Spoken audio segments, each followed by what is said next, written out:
Awakening in a moment of peace, I give thanks to the source of all peace. As I set forth into the day, the birds sing with new voices, and I listen with new ears, and I give thanks. Nearby, the flower called Angel's Trumpet blows in the breeze, and I give thanks. My feet touch the grass, still wet with dew, and I give thanks, both to my Mother Earth for sustaining my steps, and to the seas cycling once again to bring forth new life. The dewdrops become jeweled with the morning's sunfire, and I give thanks. You can see forever when the vision is clear. In this moment, each moment, we give thanks. I remember a song from my early Sunday school days in the old Wesleyan church. Let's see if I can remember how it goes. Da da da da da da da da.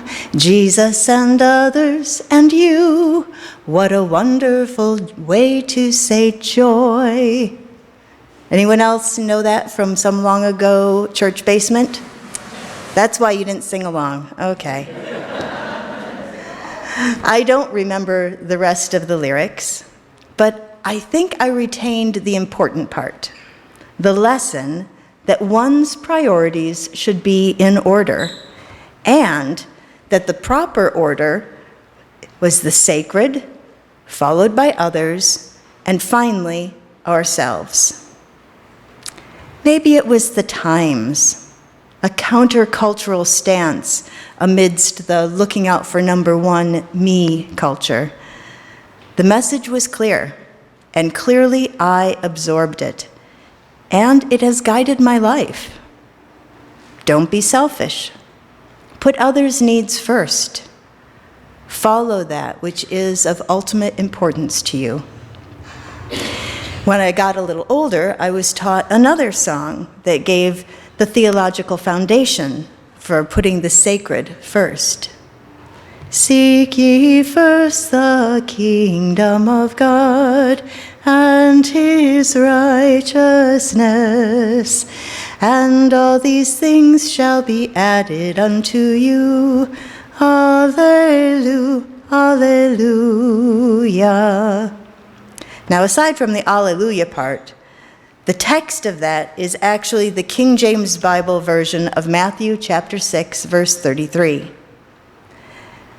Now, I have to say that this order of priority, sacred first, others next, myself later, is so much a part of who I am that I did not consciously structure this month's sermon series on close encounters in exactly this manner. Finding the sacred in nature, that which is greater than ourselves and is the source of our being. Finding the sacred in others, that's today. And next week, finding the sacred within.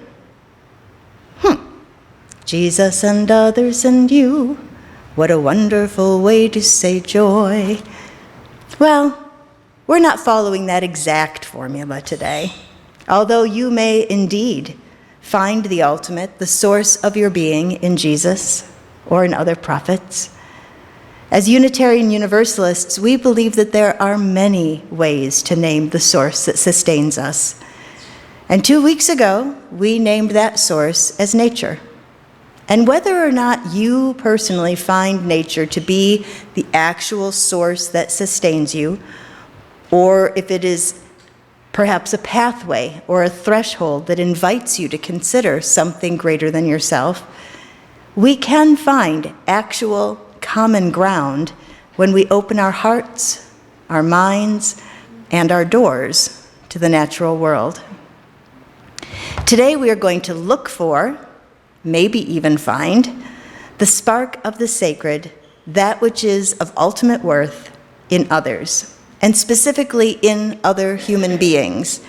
Because I know it is not hard to find unconditional love in a beloved pet, but it can be considerably more difficult to find the worth and dignity that we prize so highly in another flawed human being, particularly one or many who may be wildly different from us in thought and practice. That's what we're leading up to today.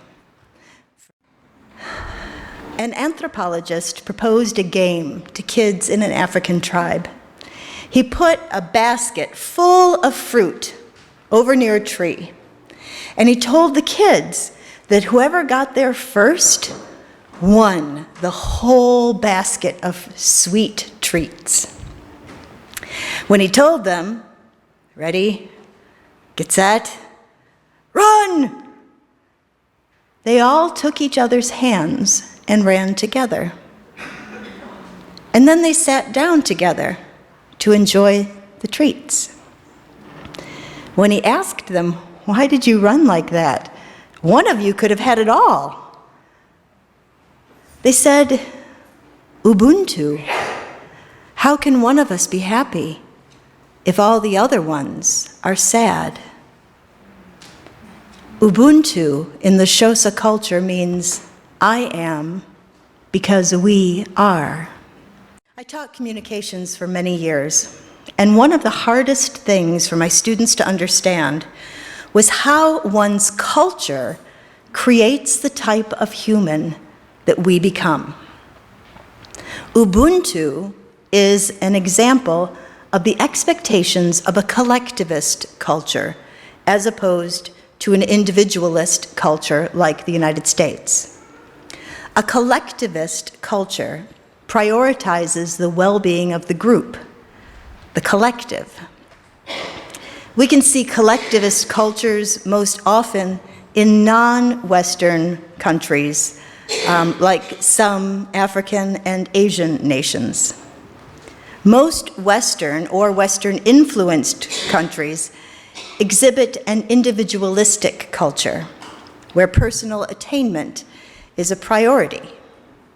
Now, because it is a part of our culture, the social fabric into which we were born, this emphasis on individualism seems not only normal, but good and righteous.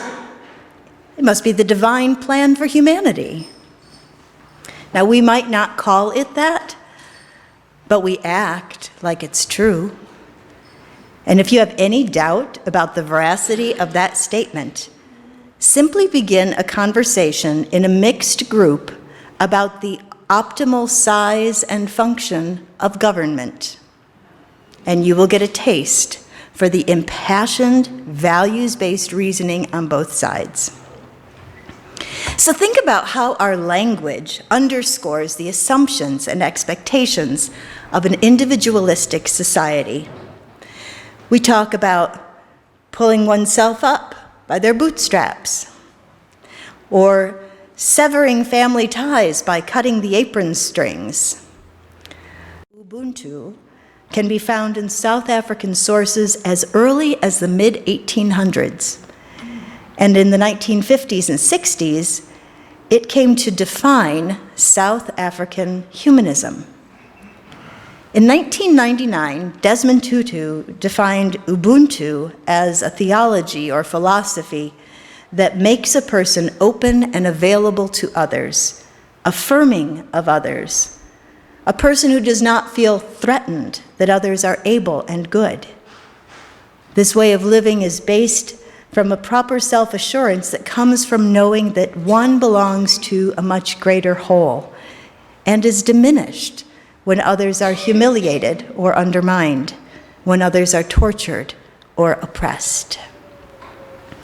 In a moment, I'm going to repeat that last part because at this time in history, when not only all those others in other countries who are so different from us, but also the United States of America has lost its moral footing, when violence and oppression toward the most vulnerable is a daily event and practically a political platform, I think we need a reminder that something else is possible.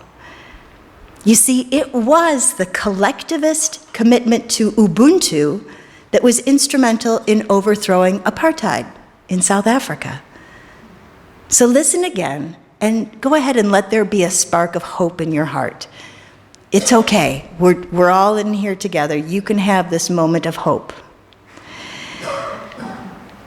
Ubuntu is a theology or philosophy, a way of living and being that makes a person open and available to others, affirming of others, a person who does not feel threatened that others are able and good.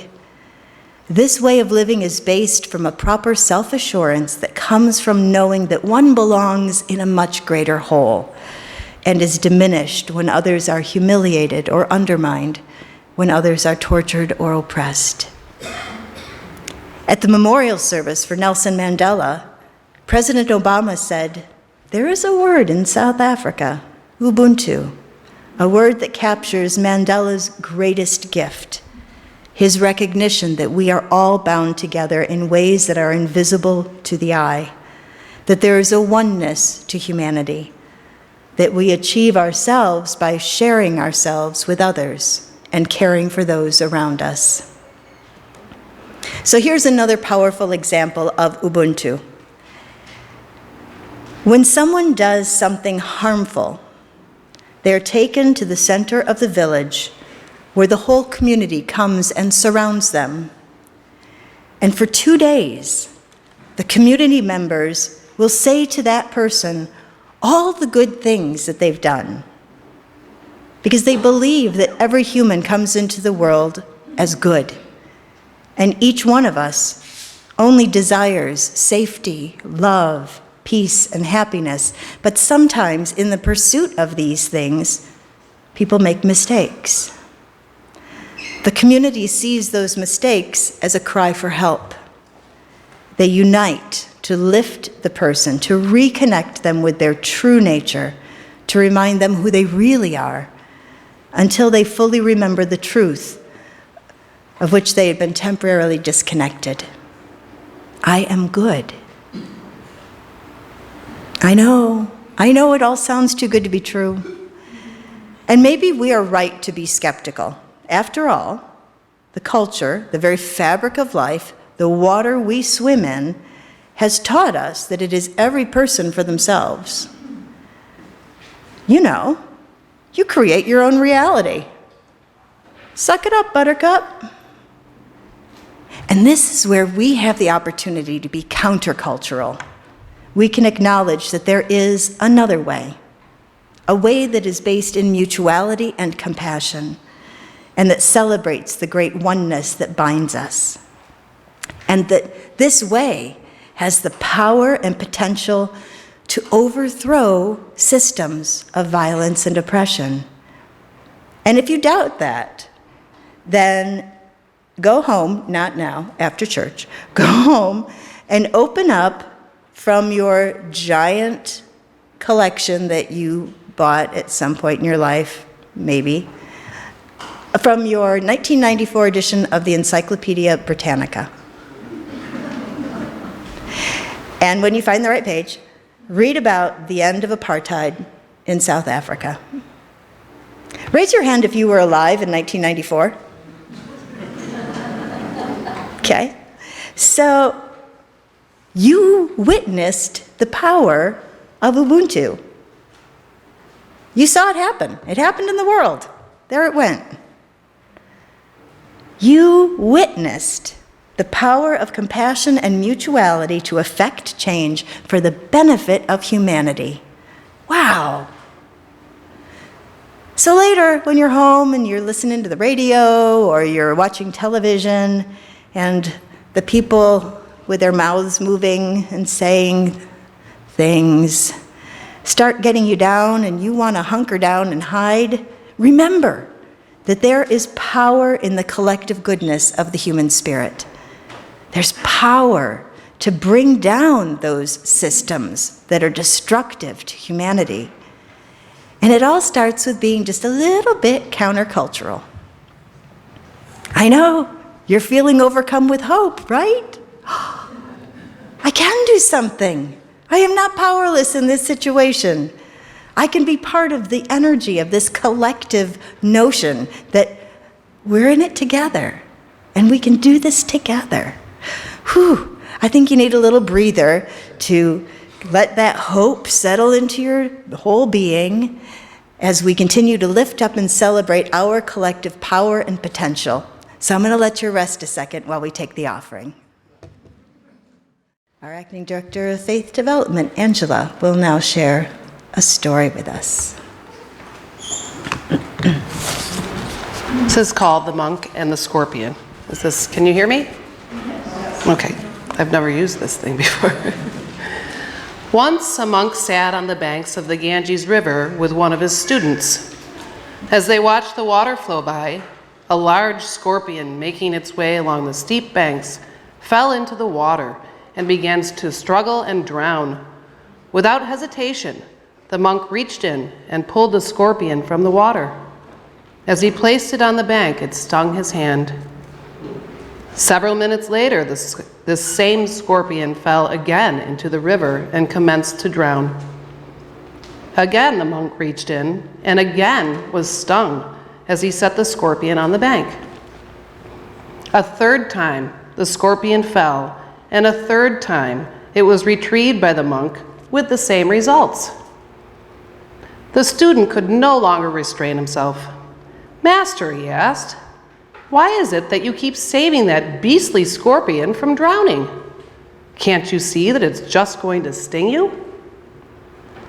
"Yes, I know it's going to sting me," laughed the monk. "It is the dharma of the scorpion to sting, but it is my dharma to save." Boo, boo. Close encounters of the second kind, finding the sacred in others. We've covered quite a bit of ground so far this morning. We learned about the power and potential of Ubuntu, a South African humanistic theology or philosophy that affirms the universal bond of sharing that connects all humanity.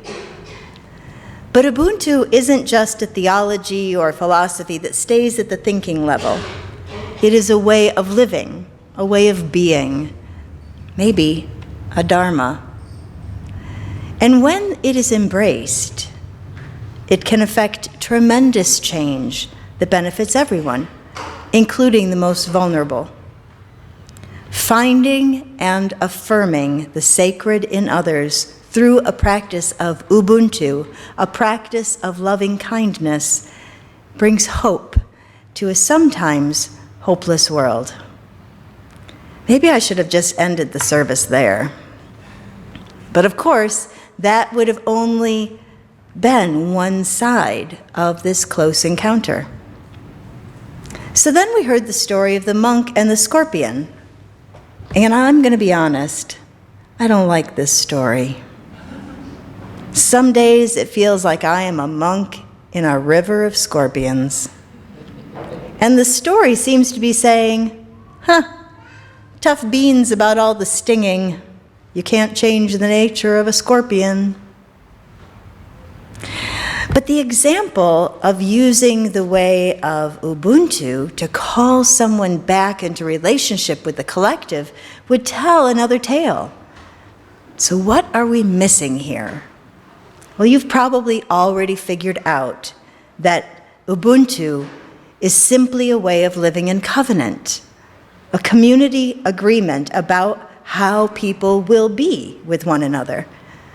That kind of agreement, whether it is explicitly stated as we affirm our covenant each week, or if it is woven into the culture and as invisible as the air we breathe, it contains within it a structure of accountability and a pathway to restoring broken relationships. So it's this accountability piece that I want to think about now. To be accountable is to have clearly stated expectations and ways to demonstrate fulfillment of those expectations. Sometimes there are rewards or consequences associated with the fulfillment of expectations. One of the tangible ways that we teach our children accountability could be a list of chores and some agreed upon reward or consequence associated with their fulfillment. So let's return to that story of the monk and the scorpion. If the scorpion truly is just a brute creature with nothing but instinct to guide it, then it is the monk's responsibility to make some decisions before going on a walk. Perhaps a walking stick to either pick up a drowning scorpion or at least fling it onto the bank, safely away from your hands. Or maybe the student could offer his lunchbox for scooping the drowning creatures and taking them onto the bank.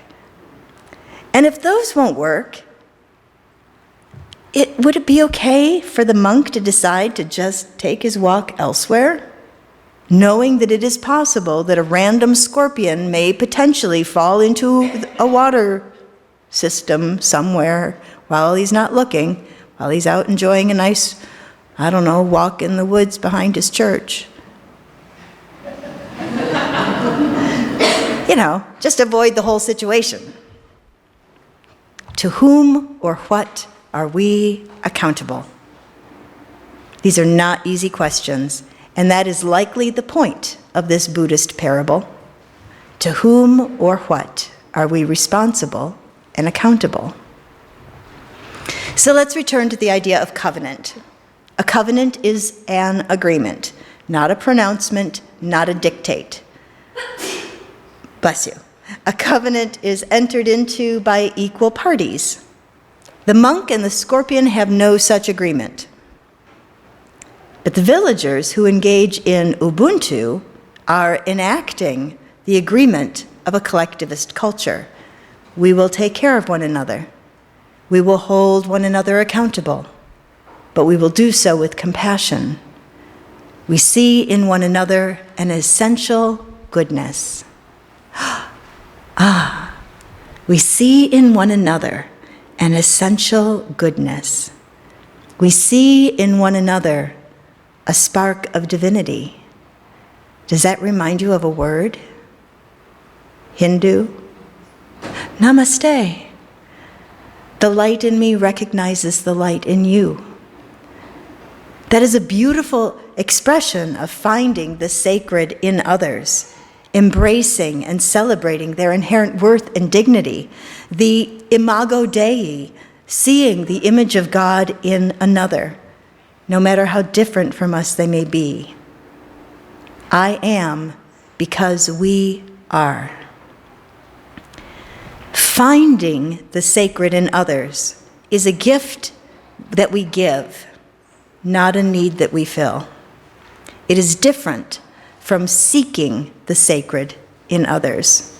Now, this might seem like I'm splitting hairs, but let me explain. Seeking something in someone else can be a distraction from finding our own light. Seeking something in someone else can be an expression of our own neediness, and it can attract less than scrupulous people. Many years ago, a friend was seeking a spiritual teacher. Although Les and I both told our friend that the Buddhist adage of when the student is ready, the teacher will come was probably true, and that the right person would probably arrive at the right time, our friend was really anxious to get started, to move ahead. Our friend started attending several different meditation groups in the community, sharing with them that they were seeking a teacher to begin immediately. One of the meditation leaders stepped up to fill that role. And when we met him, both Les and I got the heebie-jeebies. This guy proved to be manipulative and unscrupulous and did some real damage to our friend.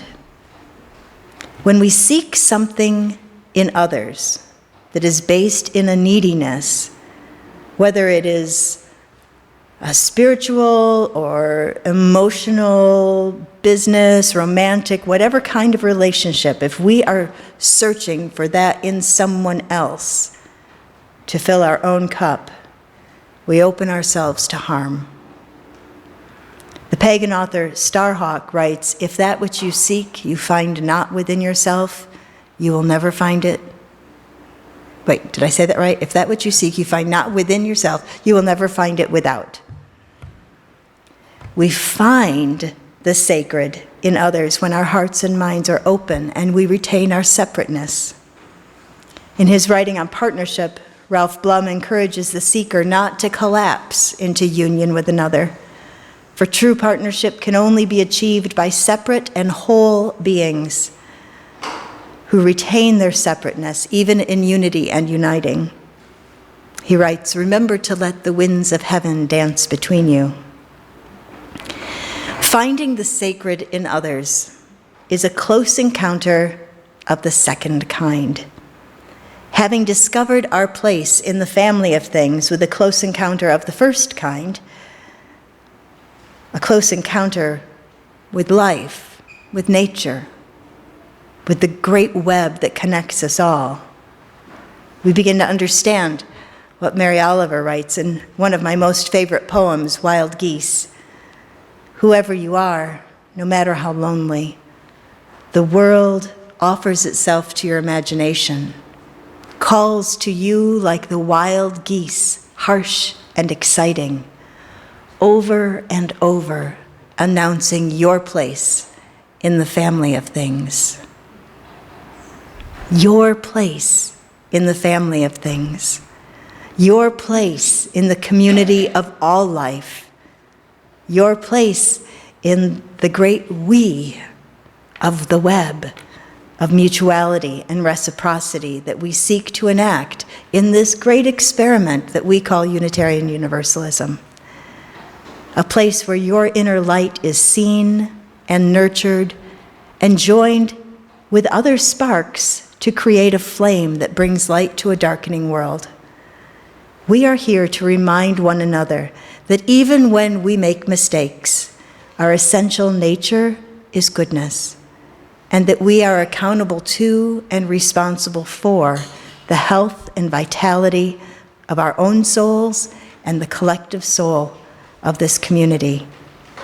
For truly, how can one of us be happy when the other ones are sad or hurting or broken by systems of oppression?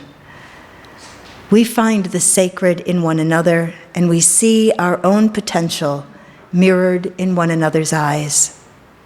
We are awakened by hope, and we are sustained by love. Please sing with me.